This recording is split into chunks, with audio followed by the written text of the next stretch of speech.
નમસ્કાર મિત્રો, તાપી જિલ્લાની એકમાત્ર number 1 news channel Samaykranti news બુલેટિનમાં વિગતવાર સમાચાર નિહાળો।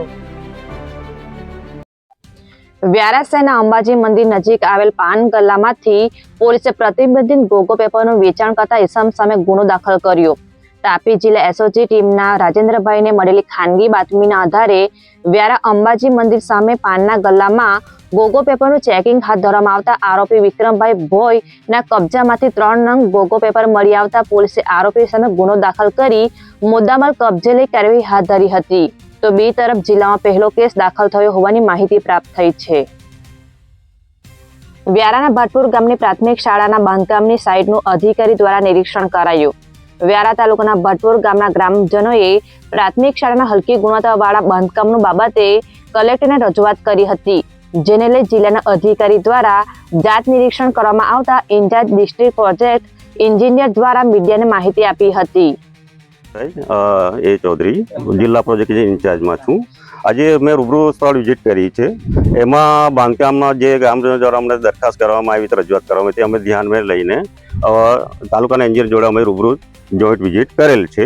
અને હાલ જે બાંધકામ છે આપણે ગ્રાઉન્ડ લેવલ પર મેશનરી વર્ક ચાલુ છે। મેશનરી લેવલમાં ગ્રામજનો ફરિયાદ મુજબ કે હલકી કક્ષાનું ગુણવત્તાનું મટીરિયલ વાપરવામાં આવે છે, તો તે અન્વયે અમે જિલ્લામાંથી અમે આજે રૂબરૂ વિઝિટ તાલુકાના એન્જિનિયર કરેલ છે। જેમાં જે મેશનરી થયેલ છે એ હાલ 3 થી 4 દિવસ પહેલાં મેશનરી થયેલ છે, એટલે હાલ અને મેશનરી કામ પ્રગતિમાં છે। જેથી કરીને જે ઉપર જે માલ અમારો જે મેશનરીનો માલ છે એ કાચો લાગે છે, પણ ક્યોરિંગ કરતાં અમે 7 થી 8 દિવસના પીરિયડમાં એ કામગીરી સ્ટેબલ અમે થઈ જશે। નિઝર તાલુકાના બોરદા ગામે એસટી બસ ખોટકાઈ જતા મુસાફરોને પડી મુશ્કેલી। નિઝર તાલુકાના બોરદા ગામે કુકરમુંડા સુરત એસટી બસ અર્ધ વચ્ચે ખોટકાઈ જતા મુસાફરો મુશ્કેલી મુકાયા હતા। ખખડદત્ત બસો ગ્રામ્ય વિસ્તારમાં ફાળવવામાં આવતી હોવાના આક્ષેપો મુસાફરો દ્વારા કરાયા હતા, ત્યારે એસટી બસ વિભાગ દ્વારા સમયસર જરૂરી મેન્ટેનન્સ કરી સારી સુવિધાવાળી બસ ફાળવવામાં આવે તેવી મુસાફરો માંગ કરી રહ્યા છે। તાપી જિલ્લા સેવા સદનના હોલમાં કલેક્ટરની હાજરીમાં જિલ્લા સ્વાગત કાર્યક્રમ યોજાયો। તાપી જિલ્લા સેવા સદનના હોલમાં ઇન્ચાર્જ જિલ્લા કલેક્ટર રામનિવાસ મુગલિયાની હાજરીમાં જિલ્લા કક્ષાનો સ્વાગત ફરિયાદ નિવારણ કાર્યક્રમ યોજાયો હતો, જેમાં જિલ્લાના અરજદારો દ્વારા 8 જેટલા પ્રશ્નો રજૂ કરવામાં આવ્યા હતા, જે પ્રશ્નોને સાંભળી જે તે વિભાગના સંબંધિત અધિકારી નિરાકરણ લાવવા માટે સૂચનો કર્યા હતા, જેમાં અધિકારીઓ અને કર્મચારીઓ હાજર રહ્યા હતા। તાપી જિલ્લાની સિવિલ ખાતે મહોરિયા ગામની 60 વર્ષીય મહિલાએ દવા પી લેતા સારવાર આપવામાં આવી। તાપી જિલ્લાની વ્યારા સિવિલ હોસ્પિટલ ખાતેથી મળતી માહિતી મુજબ મહોરિયા ગામની 60 વર્ષીય ગંગાબેન ચૌધરીએ પોતાના ઘરે અગમ્ય કારણસર ઝેરી દવા પી લેતા તેમને સારવાર અર્થે વ્યારા સિવિલ ખાતે ખસેડવામાં આવ્યા હતા, જ્યાં તેમને તબીબ દ્વારા સારવાર અપાઈ હતી।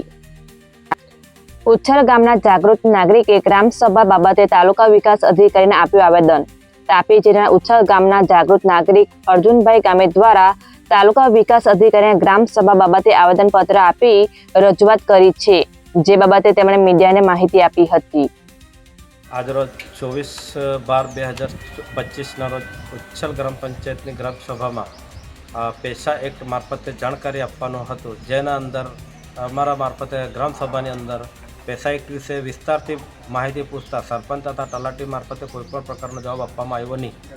ત્યારબાદ ગ્રામસભાની અંદર ગઈ ગ્રામસભામાં કેટલા કામો થયા, કેટલા યોજના લેવાયા તેની પૂછપરછ કરવામાં આવી, પણ તે પણ એમણે જાણે કે એમને એવું લાગતું હતું કે એ લોકો મૌન વ્રત ધારણ કરેલ હતો, જેનો અમને સખત વિરોધ છે, જે માટે અમે તાલુકા વિકાસ અધિકારીને કાર્યવાહી માટે ફરિયાદ દાખલ કરી છે અને નકલ રવાના અમે જિલ્લા વિકાસ અધિકારીને કરેલ છે। વ્યારાની ખુમા ગાંધી પ્રાથમિક શાળાનો વિદ્યાર્થી ઝોન કક્ષામાં પ્રથમ ક્રમ મેળવતા શુભેચ્છાઓ આપવામાં આવી। વ્યારાનગરમાં આવેલ ખુમા ગાંધી પ્રાથમિક શાળાનો વિદ્યાર્થી યશ ગામિતે કલા મહાકુંભમાં ઓર્ગન સ્પર્ધામાં નવસારી ખાતે ભાગ લીધો હતો, જેમાં તેમણે દક્ષિણ ગુજરાતમાં પ્રથમ ક્રમ મેળવતા શાળા પરિવાર અને શિક્ષણ વિભાગ દ્વારા શુભેચ્છાઓ પાઠવવામાં આવી હતી। વાલોડના દેગામા ગામના પરિવાર માટે આયુષ્યમાન કાર્ડ બન્યું નવજાત જોડિયા બાળકો માટે સુરક્ષા કવચ।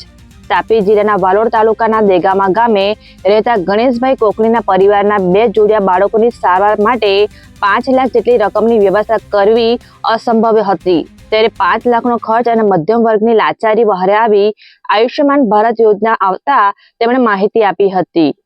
સમયક્રાંતિ ન્યૂઝ ચેનલમાં તાપીના સમાચાર મેળવવા માટે ચેનલને યુટ્યુબમાં જઈ સબસ્ક્રાઇબ અવશ્ય કરી લેશો અને લિંક તમારા મિત્રોમાં પણ શેર કરશો. આવતીકાલે ફરી મળીશું નવા સમાચારના અપડેટ સાથે. આભાર.